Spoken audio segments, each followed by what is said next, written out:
vamos a comenzar a estudiar juntos la carta a los Hebreos. Todas las cartas tienen un de para.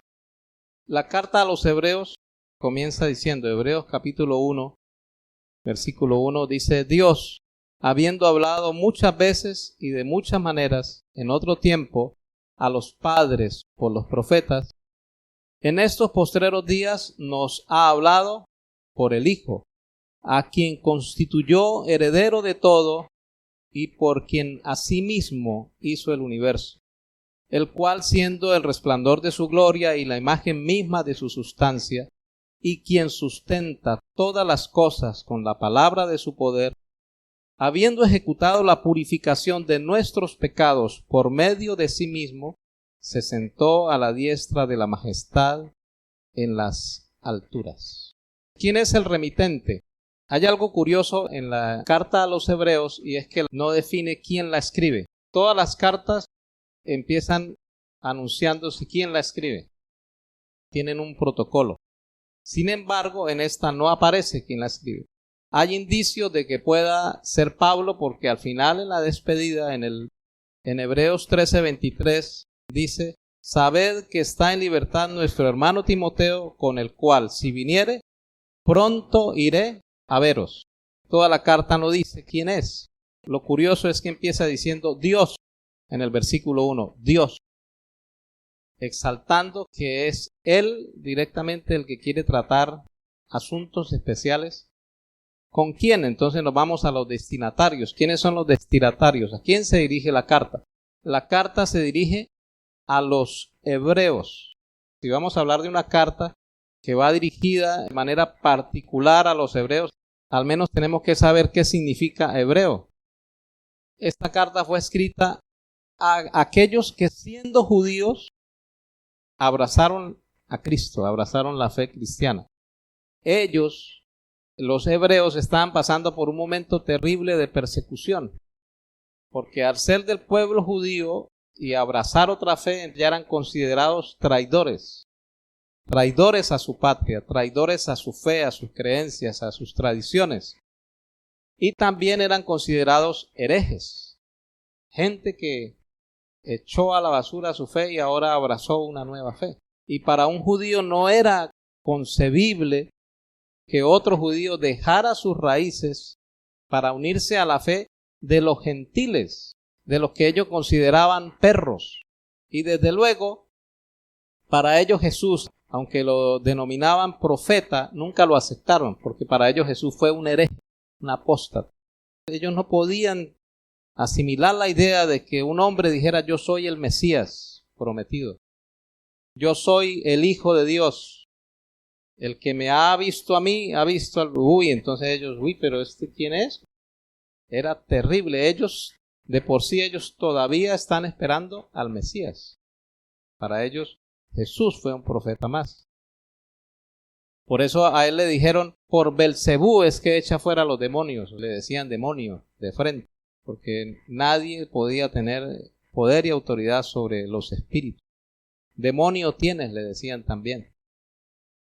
Y también se cree que quien escribió la carta se estaba protegiendo. Debido a la persecución, pues él no decía quién la escribió, para que no busquen a fulano y tal que escribió esta carta, porque en esta carta está exaltando a Jesús.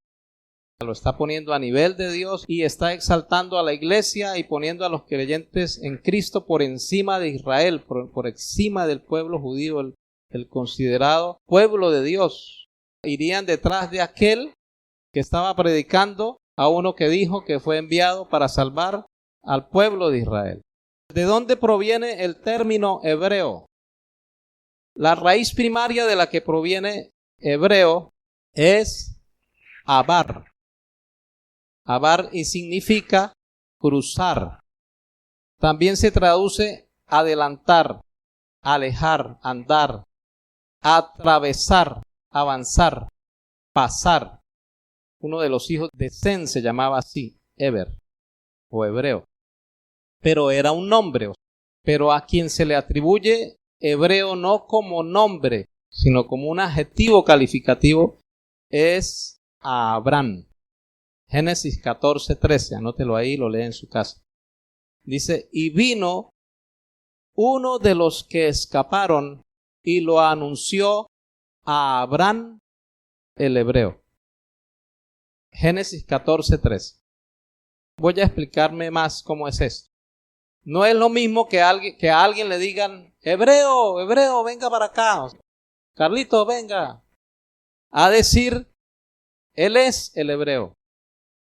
¿Por qué conocido Abraham el hebreo?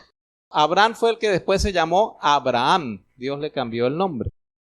Y a quien después Pablo llama el padre de la fe o el padre de los que creen o de los que creemos. En Cristo nosotros somos hijos de Abraham.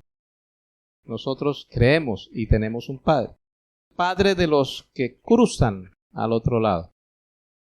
Porque el término hebreo, le decía, significa uno que cruzó al otro lado. Uno que ha atravesado un obstáculo para llegar a un destino. Hebreo atravesó, cruzó.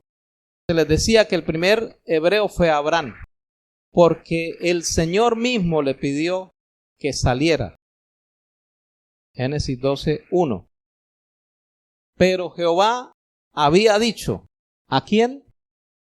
A Abraham, vete de tu tierra y de tu parentela. Por eso implica hebreo salir, irse.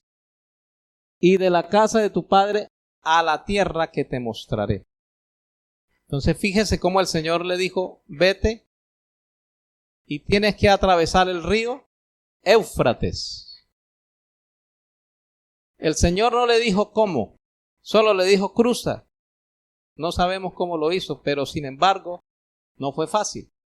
Y se fue Abraham, como Jehová le dijo, y Lot fue con él. Y era Abraham de edad de 75 años cuando salió. Y se fue Abraham. Y el versículo 5, ¿qué dice? Tomó pues Abraham a Sarai, su mujer, a Lot, hijo de su hermano, a todos sus bienes que habían ganado, a las personas que habían adquirido en Harán, y salió.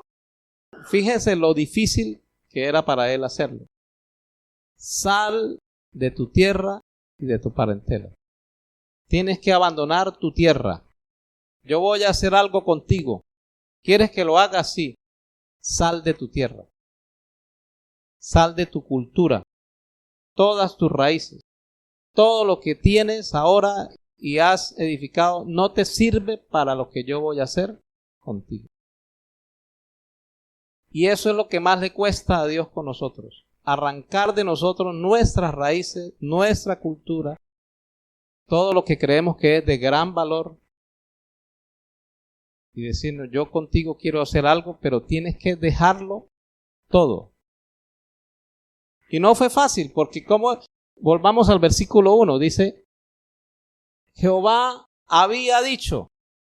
Ese ya le había dicho, implica eso, que ya Dios le había hablado a Abraham. Y él se tomó su tiempo para decidir. Pero para Dios no es problema el tiempo. Para Dios el tiempo, dice que para él un día son como 1000 años. ¿Qué pasa con Dios? Dios nos habla y que Él se sienta a esperar que nosotros tomemos la decisión.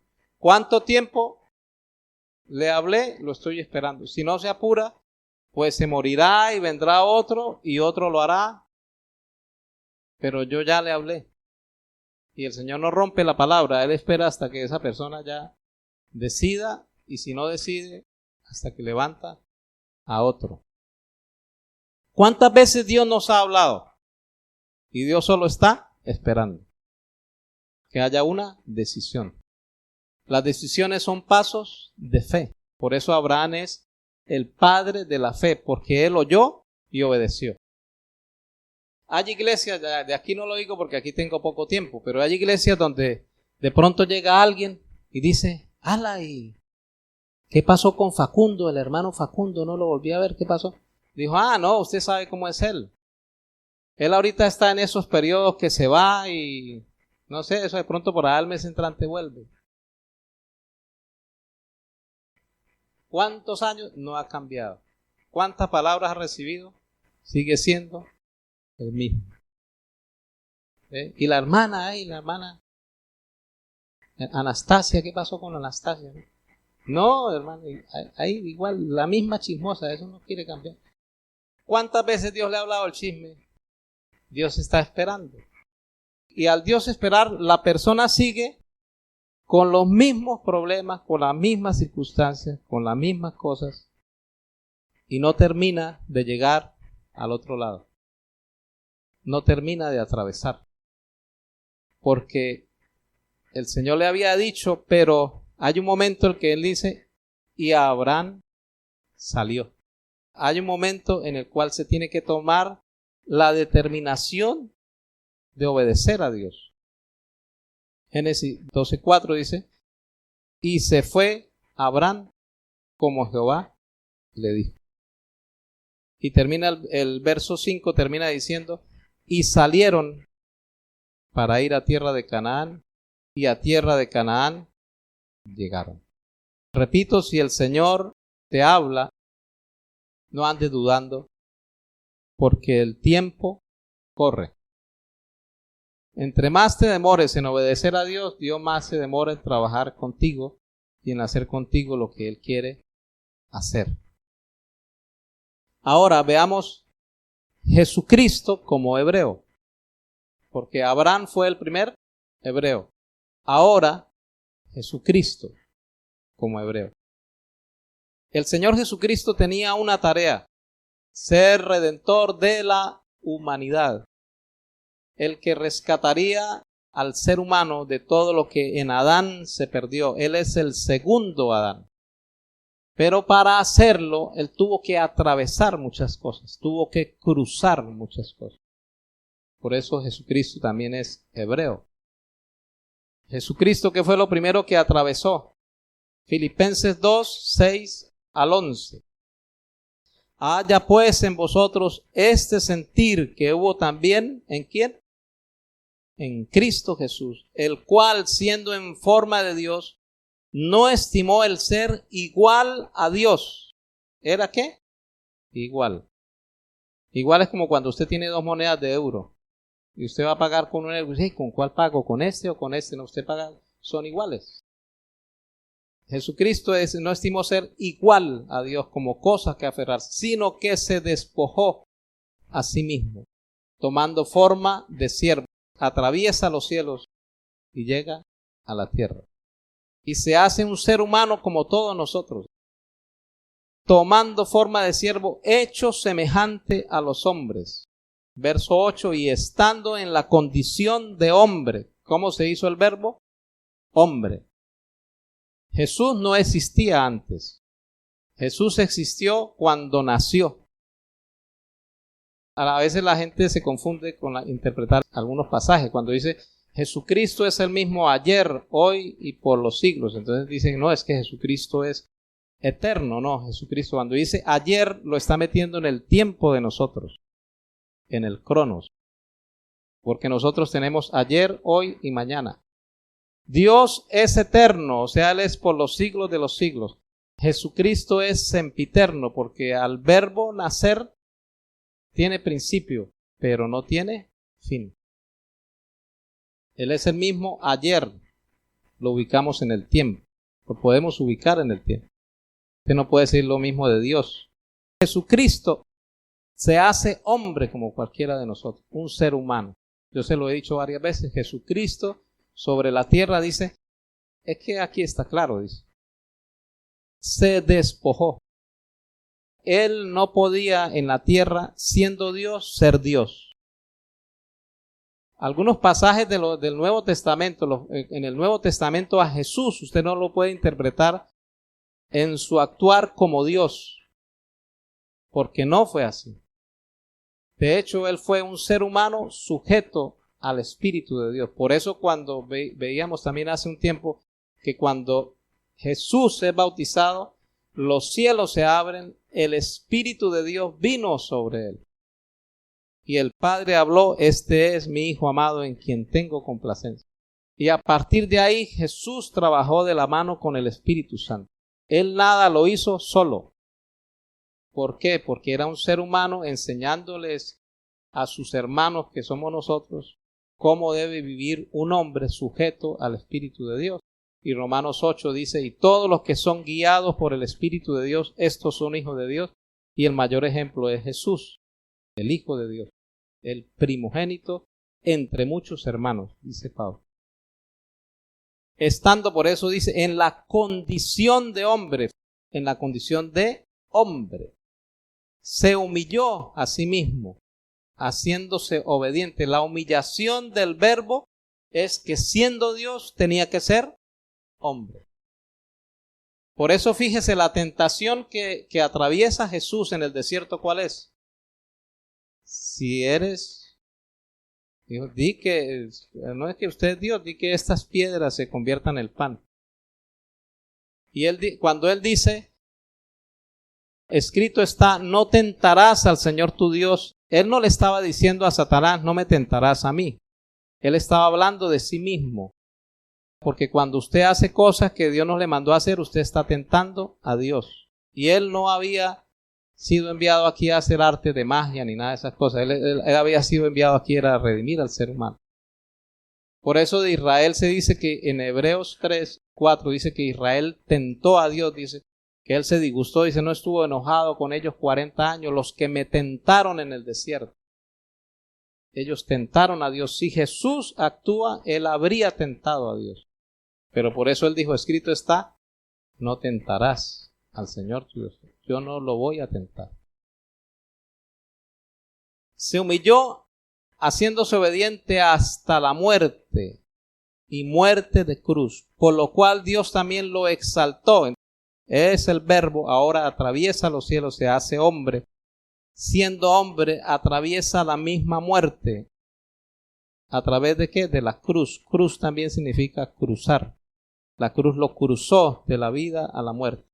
Por lo cual Dios también lo exaltó hasta lo sumo y le dio un nombre que es sobre todo nombre, para que en el nombre de Jesús se doble toda rodilla de los que están en los cielos y en la tierra y debajo de la tierra, y toda lengua confiese que Jesucristo es el Señor, para gloria de Dios Padre.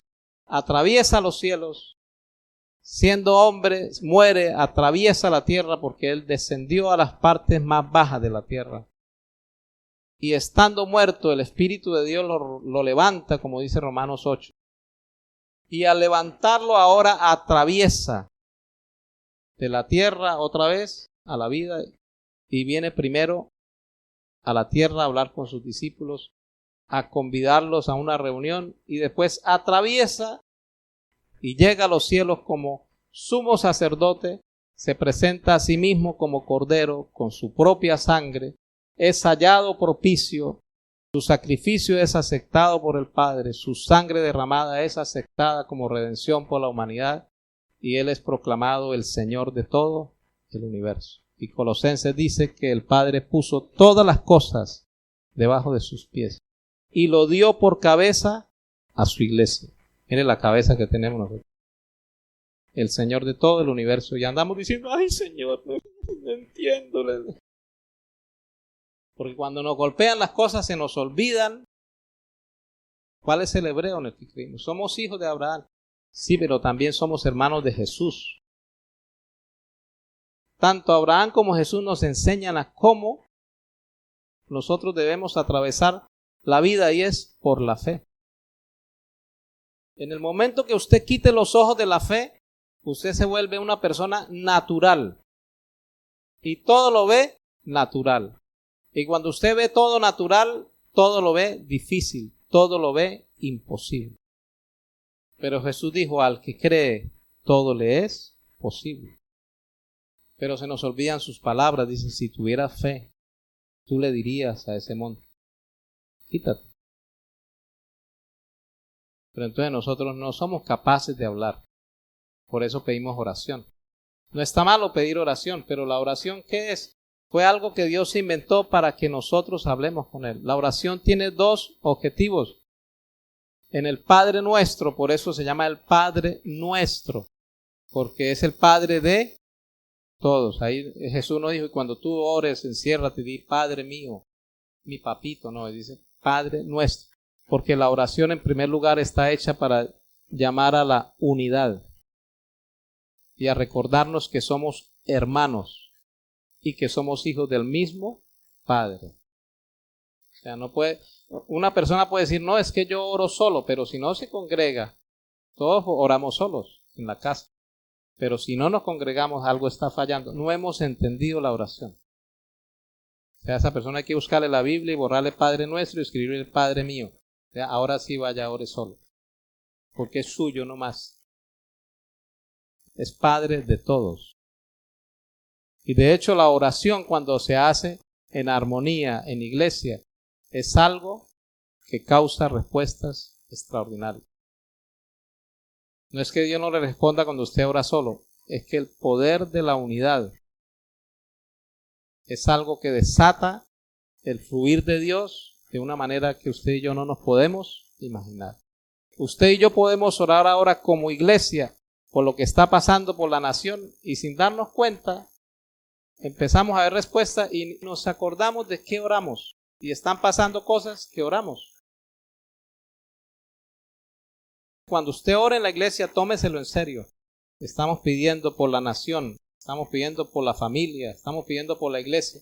Dios está oyendo porque la oración es algo que en unidad, el poder de la unidad hace que Dios se mueva.